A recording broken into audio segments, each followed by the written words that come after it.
नमस्कार दोस्तों, welcome to the first session of 10 minute and the 10 rapid fire question answer. तो आप सभी बच्चों के लिए एक नई सीरीज का शुरुआत कर रहा हूं और इससे बेनिफिट ये होगा कि आप क्वेश्चन के माध्यम से वो इंपॉर्टेंट कंसेप्ट सीख लोगे जो आपके एग्जामिनेशन में आता है, वो भी कम समय के अंदर। तो आपको इस वीडियो को प्रॉपर देखना है और बताना है कि कैसा लगा ये इनिशिएटिव, और नेक्स्ट टॉपिक की जो रिक्वायरमेंट हो वो भी बिल्कुल हार्ड बना के टॉपिक का नाम लिख देना। ठीक है, तो पूरा सपोर्ट करना है सभी बच्चों को। इस तरीके से मैं टारगेट कर रहा हूं कि 50 सेशंस लेके आऊं। यदि आप सपोर्ट करेंगे तो टोटल 50 सेशंस आपके एग्जाम तक पूरे करवा के दूंगा। तो आज का टॉपिक है सैग और टेंशन का।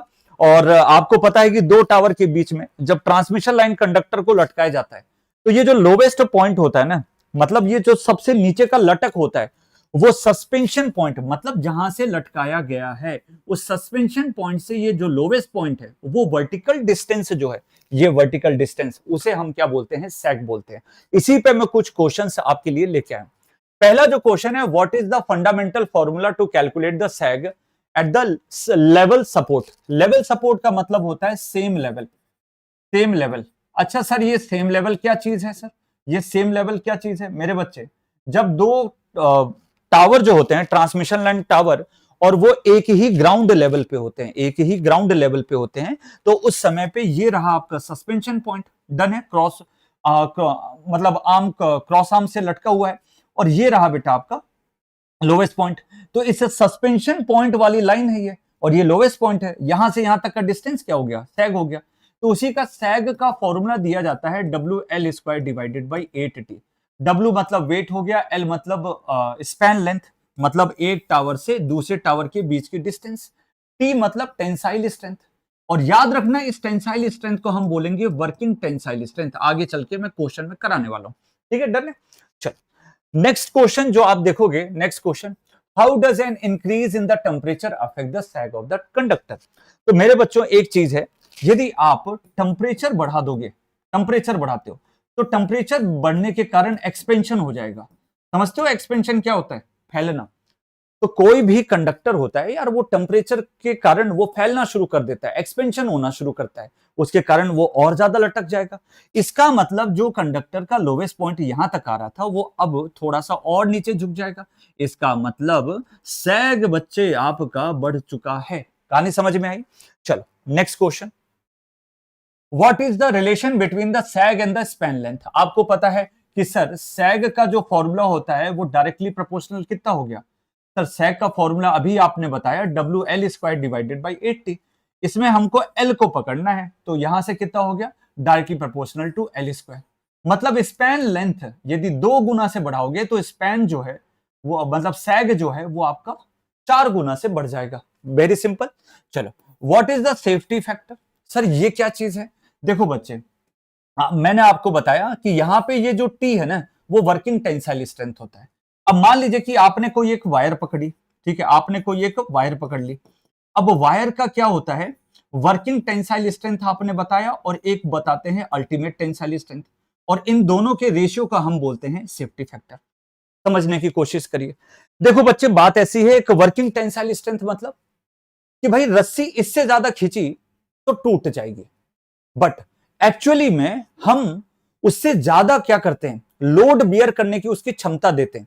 मतलब यदि किसी लिफ्ट में एक रस्सी से यदि लिफ्ट लटकी हुई है ना, एक बहुत मोटे वायर से, तो यदि 500 किलो का वजन है तो ऐसा नहीं है कि 510 आपने लगाया तो वो रस्सी टूट जाएगी, या जिस भी कंडक्टर से लटका हुआ वो टूट जाएगा, नहीं। उसके लिए हम सेफ्टी फैक्टर प्रोवाइड करते हैं। तो this is a working tensile strength जो आपको यहां पे रखना है। अल्टीमेट टेंसाइल स्ट्रेंथ क्या होता है? वर्किंग टेंसाइल स्ट्रेंथ को सेफ्टी फैक्टर से मल्टीप्लाइड कर दो तो बन जाएगा अल्टीमेट टेंसाइल स्ट्रेंथ। तो कई क्वेश्चंस, कई एमसीक्यूज, एसएससी जेई के, आरआरबी जेई के, कई स्टेट के क्वेश्चन बच्चों इसी चीज पे निर्भर करते हैं। बहुत सारे क्वेश्चन इस चीज पे ऑलरेडी पूछे गए, तो आपको ये ध्यान रखना है। ठीक है, वर्किंग टेंसाइल स्ट्रेंथ। अच्छा नेक्स्ट क्वेश्चन क्या है बेटा? What is the shape does a conductor take when the suspended between the two supports at the same level? यदि देखो बच्चों, मैं इस चीज की बात करता हूं कि उसका शेप क्या होगा, तो मोस्ट ऑफ द बच्चे इस डिजाइन को हमेशा क्या बोलते हैं बेटा? क्या? पैराबोला। बट एक्चुअली हमेशा आपको पैराबोला नहीं बोलना है। देखो, इन जनरल जो होता है वो कैटेनरी शेप होता है। अब कैटेनरी शेप जो होता है वो पैराबोला जैसा होता है, बट क्वेश्चन में लिखता है कि if the sag is very low, यदि सैग बहुत ही कम है, बहुत कम है, तो हम उस समय पे क्या बोलेंगे, पैराबोला बोलेंगे। तो इस चीज का ध्यान रखना, इस चीज का ध्यान रखो। बहुत सारे बच्चे यहाँ पे मिस्टेक कर जाते हैं, आपको नहीं करना है। अच्छा, नेक्स्ट क्वेश्चन हम क्या बोलेंगे, what is the used for allocating the position and height of the support and correcting on the profile. देखो भाई, जब भी आपके transmission line, poles and tower लगाए जाते हैं ना, तो ऐसे नहीं है कि आज रात को हमने सपना देखा कि भैया भगवान बोल दिए हैं कि यहाँ पे हमको इलेक्ट्रिसिटी की जरूरत है। नहीं, एक्चुअली क्या होता है कि आप पूरी रूट प्रोफाइलिंग करते हो, मतलब हर चीज की जांच परख करते हो। आपने आराम से देखा कि ये जमीन उस लायक है या नहीं है, इतने लोड को बियर कर सकती है, यहाँ पे टेम्परेचर क्या है, बहुत सारी इन्वायरमेंटल कंडीशन को और फुटिंग की कंडीशन को आपने चेक किया, और ये एक मॉडल तैयार किया जाता है जिसे हम बोलते हैं सैग टेम्पलेट। क्या बोलते हैं, सैग टेम्पलेट बोलते हैं। वो सेल्यूलोज मटेरियल का बना होता है, ट्रांसपेरेंट वगैरह होता है, तो देखने में इजी भी रहता है। आप उसकी कैलकुलेट, मतलब एक डिजाइनिंग पर्पस के लिए यूज किया जाता है। तो इसको बोलते हैं बेटा आप सैग टेम्पलेट बोलते हैं। क्या बोलेंगे बेटा, सैग टेम्पलेट। समझ में आया। अच्छा, नेक्स्ट चीज क्या है, ठीक है, where is the lowest point. अच्छा, ये इसका आंसर है, ठीक है। Where is the lowest point conductor located when the supports are at unequal level. Unequal level हो गया तो देखो, अभी हमने क्या पढ़ा, इक्वल लेवल पे बोला। अब मान लो कि एक टावर ऊपर है, जमीन ऊपर है, एक जगह जमीन नीचे है, तो इसका मतलब ये टावर यहां पे है, तो एक टावर ऊपर चला गया, इसका मतलब यहां पे इसका सस्पेंशन पॉइंट है, यहां पे इसका सस्पेंशन पॉइंट है। अब लोवेस्ट पॉइंट क्या होता है ना, वो किधर चला जाता है, lowest point towards the lower, towards लिख देता हूं, towards lower, towards lower tower. तो लोअर टावर की तरफ क्या हो जाता है, खिसक जाता है। कहानी समझ में, ये देखो लोवेस्ट पॉइंट, जबकि सेम लेवल पे ये वाला बिल्कुल बीच में था, जितना इधर से था उतना इधर से था। कहानी समझ में आई। तो क्वेश्चन क्या बोल रहा था, where is the lowest point. तो लोवेस्ट पॉइंट सर लेफ्ट की तरफ, मतलब लोअर टावर की तरफ क्या हो जाता है, शिफ्ट हो जाता है। अच्छा, नेक्स्ट है what is the stringing chart, what is the fundamental, है ना, कि भाई स्ट्रिंगिंग चार्ट हम क्यों यूज करते हैं। और इस पे बहुत question, SSC, RRB, state, JE, हर एग्जाम में। तो देखो, स्ट्रिंगिंग चार्ट का सीधा सा फंडा ये होता है, ठीक है, कहां रहा ये स्ट्रिंगिंग चार्ट। तो स्ट्रिंगिंग चार्ट का ये सीधा सा फंडा ये रहता है कि मैं कैसे कर सकूं, ठीक है, यहां पे मैं सैग टेम्पलेट लिख देता हूं, ठीक है, सैग टेम्पलेट, सैग टेम्पलेट। कहानी क्लियर है। अच्छा, स्ट्रिंगिंग चार्ट का ये है मेरे बच्चे, टेम्परेचर के हिसाब से हम क्या करते हैं, ये पता करते हैं कि टेम्परेचर बढ़ेगा तो सैग बढ़ेगा, टेम्परेचर बढ़ेगा तो आपका क्या हो गया, सैग बढ़ेगा। क्यों, एक्सपेंशन होगा, मटेरियल एक्सपेंशन होगा, किसी मटेरियल का बना हुआ है तो वो नीचे ज्यादा झुकता जाएगा। और उसी हिसाब से टेंशन की बात करें तो टेंशन क्या हो जाएगा, कम हो जाएगा। अब टेंशन क्या होता है, किसी वायर को पकड़ा, जितना ढीला होता जाएगा उतना हमको यहां से पकड़ने में उतना आराम रहेगा। पर यदि हम सैग कम करना चाहते हैं तो इसको पकड़ के खींचना पड़ेगा, इसको पकड़ के क्या करना पड़ेगा, खींचना पड़ेगा। तो इसका मतलब टेंशन ज्यादा लगेगा, सैग कम टेंशन कम। इसका मतलब सैग और टेंशन एक दूसरे के रिवर्स काम करते हैं, ये दिमाग में फिट कर लो।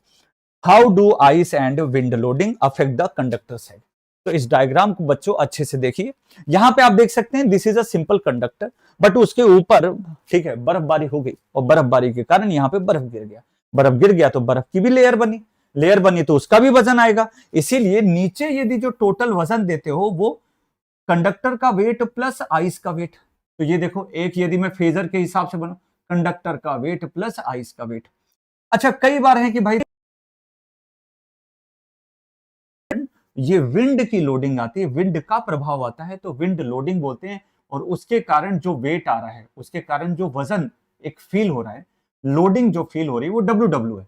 और इन दोनों वेक्टर्स के बीच में मेरे बच्चे, तो एक ये हरी वाली डंडी बीच में आ गई है, इसको बोलेंगे W T, total weight, total weight which is a square of W plus W I का whole square plus W W का स्क्वायर। कहानी समझ में आई।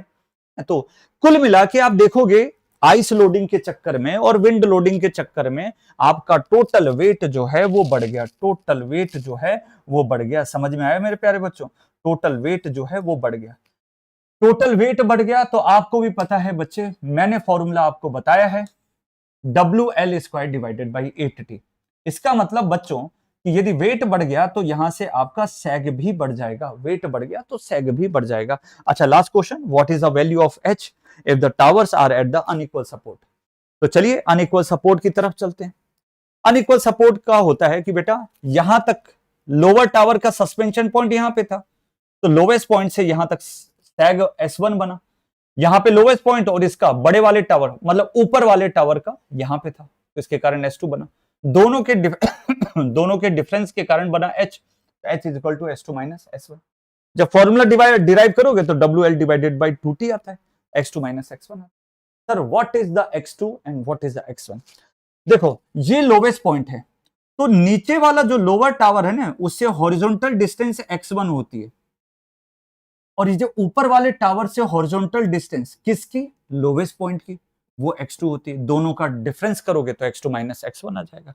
तो दिस इज, और ये क्वेश्चन आपका एग्जामिनेशन में इस बार पूछा गया था किसी एग्जाम के अंदर। तो रेडी रहो ऐसे सभी क्वेश्चन के लिए, और इन सभी क्वेश्चन के थ्रू थ्योरी को रिवाइज करने के लिए। सेशन कैसा लगा, मजा आया? 10 मिनट के अंदर 10 ऐसे कंसेप्ट को रिवाइज किया जो तुम्हारे चैप्टर को महत्वपूर्ण तरीके से ऊपर ले जाने के काम आते हैं। तो इस तरीके से छोटे छोटे स्टेप्स आपन को फॉलो करना है और बेस्ट लेवल में थ्योरी रिवाइज करनी है, और बाकी आपको एक सही स्ट्रक्चर्ड वे में तैयारी करनी है। एक जेई और एई बनने का सपना पूरा करना है। डिस्क्रिप्शन में लिंक दी है, एप्लीकेशन को डाउनलोड कर लो और आपका जो भी मनचाहा टारगेटेड एग्जाम है उसके रिगार्डिंग एनरोलमेंट कर लो, बहुत ही अफोर्डेबल प्राइजेस के साथ। प्रॉपर वे में एक्सप्लेनेशन दे रहे हैं, लाइव सेशन एक बार चेक करिएगा। बाकी आई होप ये सेशन अच्छा लगा, नेक्स्ट टॉपिक के बारे में मुझे इन्फॉर्म कर दीजिए, सो उसके रिगार्डिंग जल्दी से जल्दी मैं वीडियो ला सकूं। Thank you so much and bye bye.